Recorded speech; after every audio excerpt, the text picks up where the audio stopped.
কমর, খবরদার খবরদার, যদি সত্যিকার মুসলিম হয়ে থাকো তাহলে আর কাউকে সিজদা করবে না। চন্দ্রকে নয়, সূর্যকে নয়, কোন খাজা বাবাকে নয়, গাদা বাবাকে নয়, ল্যাংটা বাবাকে নয়, পীর বাবাকে নয়, দরগাওয়ালাকে নয়, দুর্গাওয়ালাকে নয়।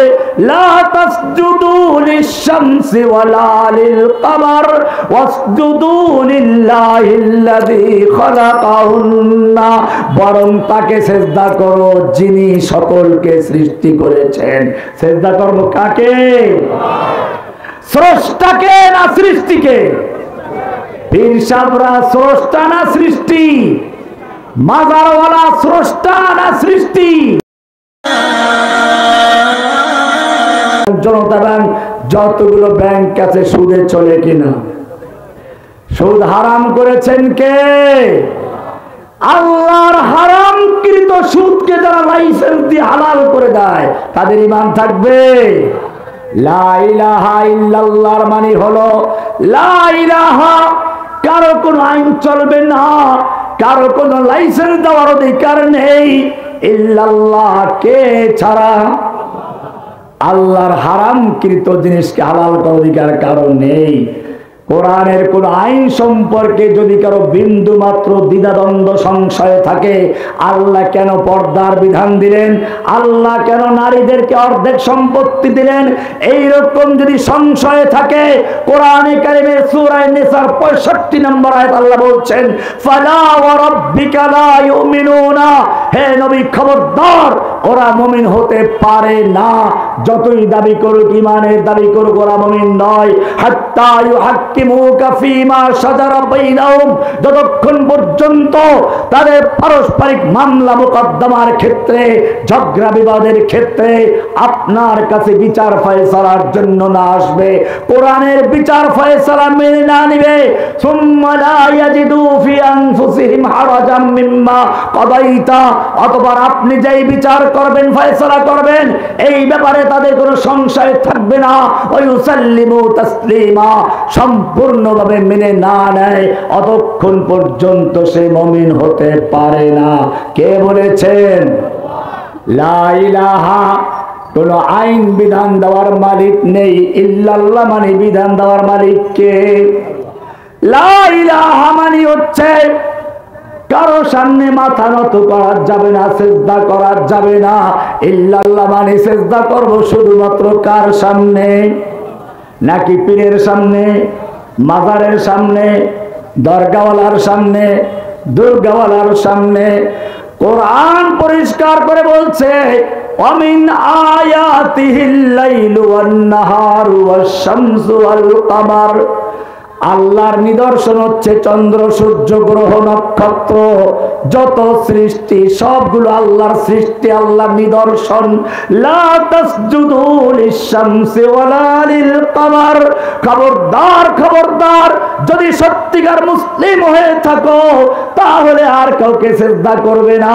চন্দ্রকে নয়, সূর্যকে নয়, কোন খাজা বাবাকে নয়, গাদা বাবাকে নয়, ল্যাংটা বাবাকে নয়, পীর বাবাকে নয়, দরগাওয়ালাকে নয়, দুর্গাওয়ালাকে নয়।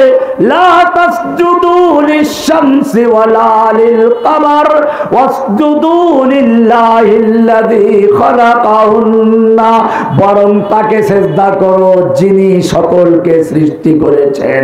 সিজদা করব কাকে? স্রষ্টাকে না সৃষ্টিকে? পীর সাহেবরা স্রষ্টা না সৃষ্টি? মাজারওয়ালা স্রষ্টা না সৃষ্টি? দরগাওয়ালা স্রষ্টা না সৃষ্টি? বিচারকরা স্রষ্টা না সৃষ্টি? মাথা নত হবে কার সামনে?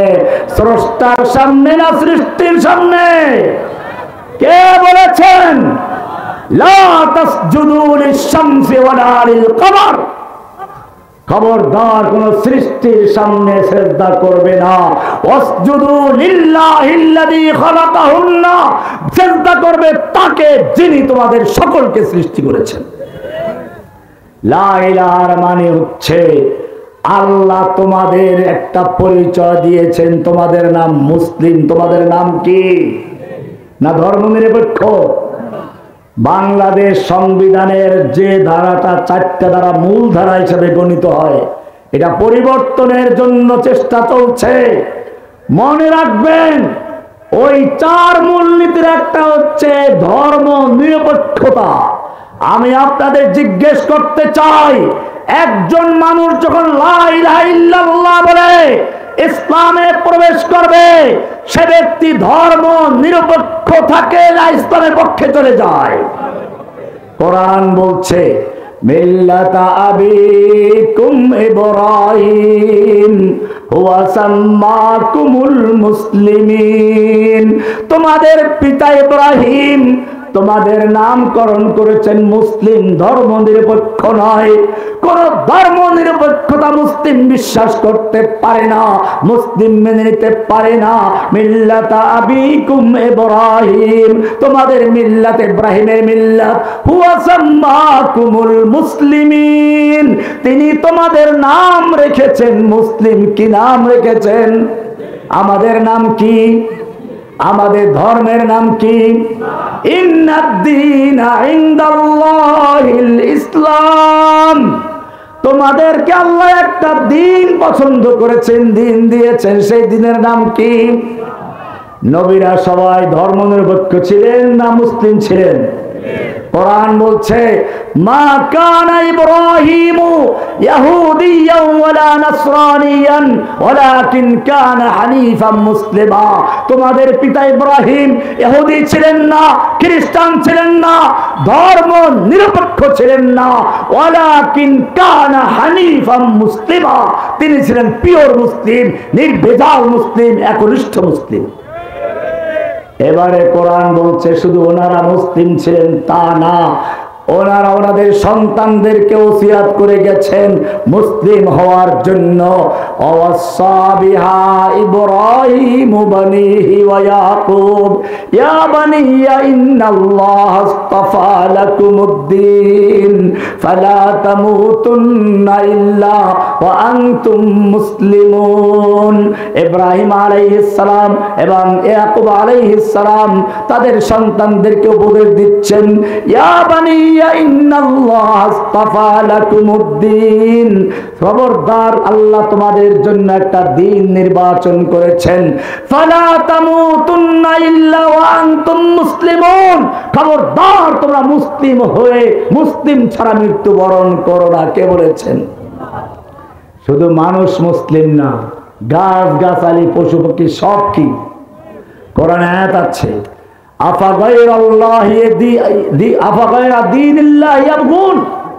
ওরা আল্লাহর পরিবর্তে অন্য দিন গ্রহণ করছে। আল্লাহর দিন ইসলাম বাদ দিয়ে অন্য দিন গ্রহণ করছে, ধর্ম নিরপেক্ষ, আর অন্য অন্য ধর্মের ভিতরে তালাশ করছে কল্যাণ। না, ওয়ালাহু আসলামা মান ফিস সামাওয়াতি ওয়াল আরদি তাওআন ওয়া কারহাও ওয়া ইলাইহি ইরজাউন। আল্লাহ বলছেন আসমান জমিন সূর্য চন্দ্র গ্রহ নক্ষত্র গাছ গাছালি পশু পক্ষী যা কিছু আছে সবগুলো মুসলিম হয়ে আল্লাহর ইবাদত করছে। কোরআন বলছে খালি মুসলিম না, ওরা আল্লাহর তাসবিহ পড়ে। ওয়া ইম মিন শাইইন ইল্লা ইউসাব্বিহু বিহামদিহি ওয়ালাকিন লা তাফকাহুনা তাসবিহাহুম। যত রকমের সৃষ্টি আছে, গাছ গাছালি পশু পক্ষী পাথর পাহাড় সব কিছু তাসবিহ করে কার?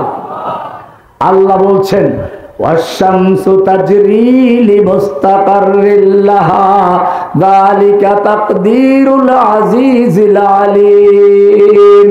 তোমরা কি দেখো না, সূর্যকে আল্লাহ তাআলা নির্দিষ্ট রাস্তা নির্ধারণ করে দিয়েছেন। সূর্যকে আল্লাহ হুকুম করেছেন প্রতিদিন এক রাস্তা দিয়ে যেতে পারবি না, এক রাস্তা দিয়ে গেলে পরে ওই এলাকা পুরে ছারখার হয়ে যাবে। এক এক দিন এক এক রাস্তা দিয়ে যাবি। সূর্যের জন্য আল্লাহ তাআলা নির্দিষ্ট করে প্রতিদিনের জন্য রাস্তা ঠিক করে দিয়েছেন। কে বলেছেন? সূরা ইয়াসিনের আয়াত ওয়াশ-শামসু তাজরি লিমুস্তাকাররিল লাহা। সূর্যের জন্য আল্লাহ যে পথ নির্ধারণ করে দিয়েছেন, সূর্য আল্লাহর হুকুম মেনে মুসলিম হয়ে সেই হুকুম অনুযায়ী চলতে থাকে। ওয়াল কামারা কদ্দারনাহু মানাজিল। আমি চন্দ্রের জন্য আলাদা রাস্তা তৈরি করে দিয়েছি, বিভিন্ন কক্ষপথ নির্ধারণ করে দিয়েছি।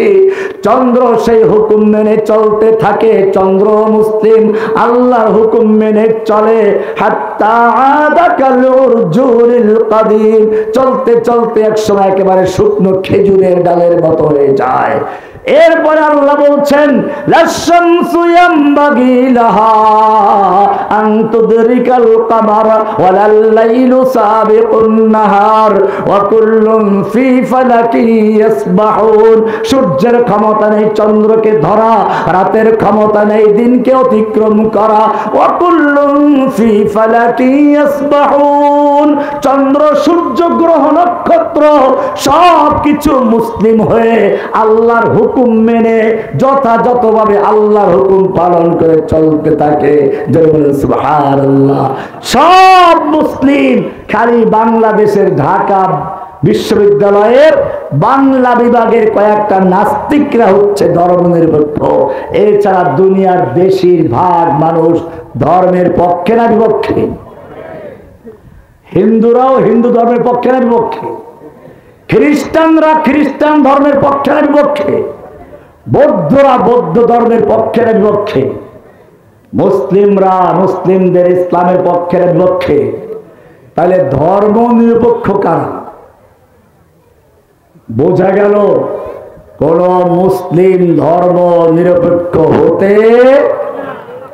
এইবারে সেই ধর্ম নিরপেক্ষতা বাদ দিয়ে নতুন করে তার জায়গায় আর একটা শব্দ বসাবার প্রস্তাব করা হয়েছে, সেটা আরো মারাত্মক। একজন লোক বৃষ্টিতে ভিজতেছিল, তো বৃষ্টির থেকে পালাইয়ে গিয়ে দাঁড়াইছে এমন এক জায়গায় যেটা ছিল ঝর্ণা। বৃষ্টির থেকে পালাইয়ে কোথায় গিয়ে দাঁড়াইছে? ঝর্ণার তলে। ঠিক এরকম এখন ধর্ম নিরপেক্ষতার পরিবর্তে নতুন শব্দ প্রস্তাব করা হয়েছে, বহুত্ববাদ। কি বলা হয়েছে? এই মুসলমান, এখন তোমাকে ভালো করে বুঝতে হবে, এতক্ষণ যে লা ইলাহা ইল্লাল্লাহর কথা বলেছি, এই লা ইলাহার মানে হচ্ছে যতক্ষণ পর্যন্ত লা ইলাহা ইল্লাল্লাহ বলে এক আল্লাহকে মেনে না নিবে, অতক্ষণ পর্যন্ত তোমার নামাজ, রোজা, তাসবিহ, তাহলিল সব কিছু বাতিল। যেরকম ভাবে কোনো মূল্য আছে, এবারে একটা এক লেখলো এক, এরপরে ডানে একটা শূন্য, কত হয়ে গেছে? আর এক শূন্য, আর এক শূন্য। ঠিক তেমনি ভাবে ইসলাম ধর্মের মূল বক্তব্য হচ্ছে একত্ববাদ, লা ইলাহা, আর অন্য ধর্মের মূল হচ্ছে বহুত্ববাদ। কি আছে? আসুন, আল্লাহর নবী যেদিন মক্কায় সাফা পাহাড়ে উঠে ঘোষণা করলেন, ওহে মক্কার নেতারা, আমি যদি তোমাদেরকে বলি এই পাহাড়ের অপর প্রান্তে শত্রু বাহিনী ওঠ পেতে বসে আছে, যেই কোনো মুহূর্তে মক্কায় হামলা করে তছনছ করে দিবে, আমার কথা বিশ্বাস করবে কি? মক্কার সব নেতারা এক বাক্যে বলে উঠল, অবশ্যই বিশ্বাস করব। মা জাররাবনাকা কাযিবান কত্তু, কারণ আপনি কখনো মিথ্যা কথা বলেছেন বলে আমাদের অভিজ্ঞতা নাই। এইবারে আল্লাহর নবী বললেন, ওহে মক্কার নেতারা শুনো, লাউ কুলতুম কালিমাতান ওয়াহিদাতান, যদি তোমরা একটা কথা মেনে নাও, একটা কথা স্বীকার করো, একটা কথার উপর ঈমান আনো, তামলিকুনা বিহাল আরব, তাহলে সেই একটা কথা মানার কারণে গোটা আরব দেশের তোমরা মালিক বনে যাবে। ওয়াতাদিনু লাকুমুল আজম, অনারব বিশ্ব তোমাদের দিন গ্রহণ করবে। কয়টা কথা? আবু জাহেলরা এখনো খুশি, একটা কথা মানলে আমরা সবকিছুর মালিক বনে যাব। আবু জাহেলের তো সহ্যই হলো না, লাফ দিয়ে দাঁড়িয়ে বলল, ওয়ালাউবি আশারা, মোহাম্মদ বড় এবং 10টা কথা মানতে রাজি আমরা। এইবারে আল্লাহর নবী কি ঘোষণা করেছেন শুনুন। আল্লাহর নবী এবার বলছেন, ইয়া আইয়ুহান নাস কুলু লা ইলাহা ইল্লাল্লাহ। ও বিশ্ব মানব, এখন আর শুধু মক্কার লোকদেরকে না, কিয়ামত পর্যন্ত যত মানুষ দুনিয়া গমন করবে সব মানুষকে উদ্দেশ্য করে আল্লাহর নবী ঘোষণা করছেন, ইয়া আইয়ুহান নাস, ও বিশ্ববাসী তোমরা সাক্ষ্য দাও, কুলু লা ইলাহা ইল্লাল্লাহ, লা ইলাহা ইল্লাল্লাহ। আবু জাহেল শোনা মাত্র বুঝতে পেরেছে, আবু লাহাব বুঝতে পেরেছে লা ইলাহা ইল্লাল্লাহ শুধু একটা বাক্য নয়, একটা কালিমা নয়, একটা শব্দ নয়। লা ইলাহার মানে হচ্ছে আমাদের 360টা দেবদেবী সব বাতিল হয়ে যাবে। ইল্লাল্লাহ মানে শুধু এক আল্লাহর ইবাদত করতে হবে। লা ইলাহার মানে হলো আমাদের দারুন দোয়া নামক মক্কার সংসদে আর কোনো আইন পাস করা যাবে না, সব বাতিল হয়ে যাবে। ইল্লাল্লাহ মানে এক আল্লাহর হুকুম মানতে হবে। লা ইলাহার মানে হলো আমাদের মন গড়া বাপদাদার কোনো ধর্ম চলবে না, বাজার পূজা চলবে না, দরগাওয়ালা চলবে না, দুর্গাওয়ালা চলবে না, খাজা বাবা চলবে না, গাজা বাবা চলবে না, পীর ফকিরের ব্যবসা চলবে না।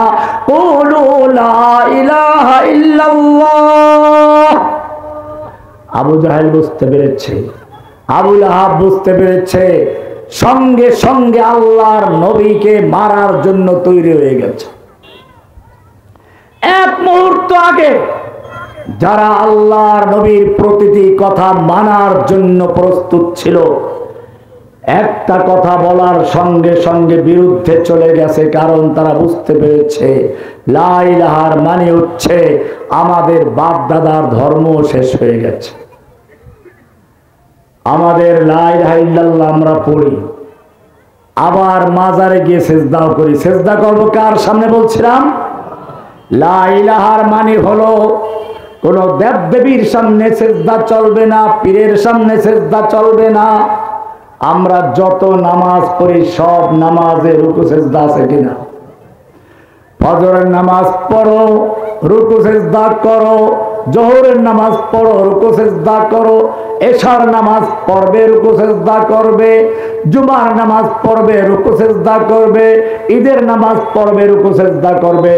যত রকমের নামাজ তুমি পড়বে সব নামাজ রুকু সেজদা আছে, কিন্তু খবরদার নামাজটা যদি জানাজার নামাজ হয় রুকু সেজদা করা যাবে? যত বড় আল্লাহর ওলি বুজুর্গের জানাজা হোক না কেন রুকু সেজদা করা যাবে? কেন যাবে না? সব নামাজে রুকু সেজদা করা ফরজ, জানাজার নামাজে রুকু সেজদা করার নিষেধ। কারণটা কি? জানাজার নামাজের সামনে একটা লাশ আছে, লাশ। এই সময়ে যদি আল্লাহর জন্য সেজদা করে, ওই ভণ্ড পীর মাজার পূজারী ফকিররা বলবে এই তো মাজারওয়ালাকে সম্মানের সেজদা করা হলো, তাজিমের সেজদা করা হলো। মানুষকে ধোঁকা দিবে, প্রতারণা করবে, বিভ্রান্ত করবে। সেজন্য আল্লাহ রাব্বুল আলামিন জানাজার নামাজের থেকে নিজের পাওনা রুকু সিজদা পর্যন্ত বাতিল করে দিয়েছেন। আমি জিজ্ঞেস করতে চাই, কি সুন্দর সময় ছিল, বুজুর্গের লাশ একেবারে সামনে ছিল, সেই সময় তুমি রুকু সিজদা করতে পারলে না। লাশটা যখন ভিতরে চলে গেল, মাটি আসলো, হোগলা আসলো, বাস আসলো, পর্দার আড়ালে চলে গেল, এরপরে তোমাকে কোন বিবেক সেজদা করার হুকুম দিল? মাজারে সেজদা করা জায়েজ না হারাম? মাজারে টাকা পয়সা দেওয়া জায়েজ না হারাম? মাজারে মান্নত করা জায়েজ না হারাম? মাজারে চাদর দেওয়া জায়েজ না হারাম? মাজারওয়ালার কাছে প্রার্থনা করা জায়েজ না হারাম? ও মুসলমান, এইবার ভালো করে বুঝুন, মক্কার কাফেররাও আল্লাহ মানত, মক্কার কাফেররাও আল্লাহ বিশ্বাস করত। বেশ কোনটা ছিল কোন জায়গায় সেটা ভালো করে বোঝার চেষ্টা করুন। আমাদের নতুন সংবিধানে আবার সেই গন্ডগোল লাগানো হচ্ছে, এজন্য ভালো করে বুঝুন। মক্কার কাফেররা আল্লাহ বিশ্বাস করত। কোরআনকে জিজ্ঞেস করুন, ওয়ালাইন সালতাহুম মান খালাকাহুম লায়াকুলুন্নাল্লাহ। হে নবী, আপনি যদি মক্কার কাফেরদেরকে জিজ্ঞাসা করেন, মক্কার আবু জাহেল আবু লাহাবদেরকে জিজ্ঞাসা করেন, মান খালাকাহুম, কে ওদেরকে সৃষ্টি করেছে, লায়াকুলুন্নাল্লাহ, ওরা বলবে সৃষ্টি করেছেন কে। কোরআনের আয়াত, আরো আয়াত আছে, ওয়ালাইন সালতাহুম মান খালাকাস সামাওয়াতি ওয়াল আরদা ওয়া সাখখারাশ শামসা ওয়াল কামার। হে নবী, আপনি যদি মক্কার কাফেরদেরকে আবু জাহেল আবু লাহাবদেরকে জিজ্ঞেস করেন কে আসমান জমিন সৃষ্টি করেছে, কে চন্দ্র সূর্যকে নিয়ন্ত্রণ করেন, লায়াকুলুন্নাল্লাহ, তারা বলবে সব করেন কে। এবারে আরো শুনুন, আমাদের বিগত যে পালাইয়া গেল যে দেশের প্রধানমন্ত্রী একটা মন্দিরে গিয়ে বক্তব্য দিয়েছিল, আমরা জানি মা দুর্গা দেবী প্রতি বছর কোনো না কোনো বাহনে চড়ে আসে, এবার এসেছে গজে চড়ে, আর গজে চড়ে আসলে দেশে ফসল বেশি হয়। বাস্তবে বাংলাদেশে এই বছর ফসল বেশি হয়েছে। আমি তার প্রতিবাদ করেছিলাম, আমাকে জেলে ঢুকাবার অন্যতম এটা একটা কারণ। আমি সেদিন বলেছিলাম, এই বাংলাদেশের 18 কোটি তাওহীদি জনতার দেশের প্রধানমন্ত্রী তুমি, কিন্তু তোমার যে আকীদা বিশ্বাস মক্কার আবু জাহেল আবু লাহাবদের বিশ্বাস তার চেয়ে ভালো ছিল। কোরআন পরিষ্কার বলছে, শুনুন, ওয়ালাইন সালতাহুম মান নাযালা মিনাস সামাই মাআন। হে নবী, আপনি যদি মক্কার কাফেরদেরকে জিজ্ঞাসা করেন, মক্কার আবু জাহেল আবু লাহাবদেরকে জিজ্ঞাসা করেন, মান নাযালা মিনাস সামাই মাআন, কে আসমান থেকে পানি বর্ষণ করে, ফাহিয়া বিহিল আরদা মিন বাদি মাউতিহা, অতঃপর সেই পানির মাধ্যমে মৃত্যু জমিনকে, শুকিয়ে যাওয়া জমিনকে আবার ফসল উৎপন্ন করার যোগ্যতা দান করেন কে। আল্লাহ বলছেন লায়াকুলুন্নাল্লাহ, সব কিছু দেন কে। তাই মক্কার কাফেররা বিশ্বাস করত ফসল দেওয়ার মালিক কে, আর ওই যে পালাতক প্রধানমন্ত্রী সে মন্দিরে গিয়ে বলেছিল দুর্গা দেবী গজে চড়ে আসলে ফসল বেশি হয়। মনে রাখতে হবে, মক্কার কাফেররা আল্লাহ মানত, মুসলমানরা আল্লাহ মানে। বেশ হচ্ছে মক্কার কাফেররা আল্লাহ মানত, আবার 360 দেবদেবীর মূর্তিও পূজা করত। ঠিক যেরকম ভাবে আমাদের এই দেশের সেই প্রধানমন্ত্রী দাবি করত কোরআন পড়ে, তাহাজ্জুদ নাকি পড়ত, আবার ইন্ডিয়াতে গিয়ে মাথায় হিন্দুদের তিলক পড়ত, আবার কি ওদের যে কি পূজাও দিত। আমি বলি, ইকবাল বলেছেন, হজ্জে কাবা ভিকেয়া গঙ্গা কা স্নান ভিলেয়া, খুশ রাহে আল্লাহ বি শয়তান বি নারাজ না হো। এটা ছিল তাদের চরিত্র। একজন মুসলিমকে মনে করতে হবে ফসল দেওয়ার মালিককে, সন্তান দেওয়ার মালিককে, আইন বিধান দেওয়ার মালিককে। এখানেই পার্থক্য হচ্ছে একজন মুসলিমের সঙ্গে। একজন মুসলিম লা ইলাহা বলে একাত্মবাদী বিশ্বাসী, অমুসলিমরা বহুত্ববাদী বিশ্বাসী, ঠিক কিনা? সুতরাং বহুরব আল্লাহর নবী যেদিন সেই সাফা পাহাড় ঘোষণা করলেন, আবু জাহেলরা কি বলে প্রতিবাদ করেছিল? সূরা সাদের 5 নম্বর আয়াতে বলা হয়েছে, আজআল আলিহাতা ইলাহা ওয়াহিদা ইন্না হাযা লাশাইউন উজাব। সর্বনাশ, মোহাম্মদ কি করেছে? লা ইলাহা বলে সব দেবদেবী বাতিল করে দিল। 360 দেবদেবী বাতিল, আমাদের আল্লাহগুলো সব বাতিল, এক আল্লাহর ইবাদত করতে হবে। এটা তো বড় আশ্চর্য কথা। এক আল্লাহর হুকুম কি করে চলতে পারে? অমুসলমান বুঝা গেল মুসলিমদের সঙ্গে অমুসলিমদের পার্থক্য এক জায়গায়। লা ইলাহা, মুসলিম একত্ববাদী বিশ্বাস করে, ওরা বহুত্ববাদী বিশ্বাস করে। সুতরাং সংবিধানে নতুন করে মনে রাখতে হবে, এখনো আমাদের দেশে আমরা বিজয় লাভ করতে পারি নাই। মাঝে মধ্যে দেখেন না, চট করে ঢুকে পড়বে। এটা কেন বলে জানেন? পরীক্ষা করে দেখে। পরীক্ষা করে দেখে যে ফাটল ধরাইতে পারলাম কিনা। আল্লাহর নবী মুহাম্মদুর রাসূলুল্লাহ সাল্লাল্লাহু আলাইহি ওয়াসাল্লাম একবার মক্কা থেকে মদিনা থেকে মক্কায় উমরা করার জন্য আসলেন। 1400 সাহাবায়ে কেরাম তার সঙ্গে আছে। আবু বকর, ওমর, ওসমান সহ সবাই তার সঙ্গে। এর মধ্যে মক্কার লোকেরা হুদায়বিয়া পর্যন্ত যাওয়ার পরে নবীকে আটকে দিল, উমরা করতে যেতে দিবে না। আল্লাহর নবী ওসমানকে মক্কায় পাঠালেন, যাও মক্কার লোকদেরকে বুঝাও আমরা উমরা করতে এসেছি, যুদ্ধ করতে আসি নাই। মক্কার লোকেরা চিন্তা করলো এই তো সুযোগ, মুহাম্মদ সাল্লাল্লাহু আলাইহি ওয়াসাল্লাম নিজে এবং তার সঙ্গে 1400 সাহাবী, এই লোকগুলো মেরে ফেলতে পারলে আর আমাদের কোনো বাধা থাকবে না। সেজন্য তারা একটু আগে পরীক্ষা করার চেষ্টা করলো, একটা মিথ্যা খবর ছড়িয়ে দিল, মুহাম্মদ সাল্লাল্লাহু আলাইহি ওয়াসাল্লামের দরবারে খবর ছড়িয়ে দিল ওসমানকে হত্যা করা হয়েছে। দেখি প্রতিক্রিয়া কি হয়। আপনারা জানেন আল্লাহর নবীর তাবুতে যখন এই খবর পৌঁছে গেল ওসমানকে হত্যা করা হয়েছে, আল্লাহর নবী তাবুর থেকে বের হয়ে আসলেন, জোরে ডাক দিলেন ইয়া সাহাবাস সাজারা, ওহে গাছের নিচে অবস্থানকারী সাহাবীরা বেরিয়ে আসো। সাহাবায়ে কেরাম বিভিন্ন গাছের তলে গিয়ে একটু বিশ্রাম নিচ্ছিলেন। সাহাবায়ে কেরাম আল্লাহর নবীর ডাক শুনে চলে আসলেন। আল্লাহর নবী এবারে বললেন, শোনো, আমার কাছে খবর এসেছে আমার ওসমানকে মক্কায় হত্যা করা হয়েছে।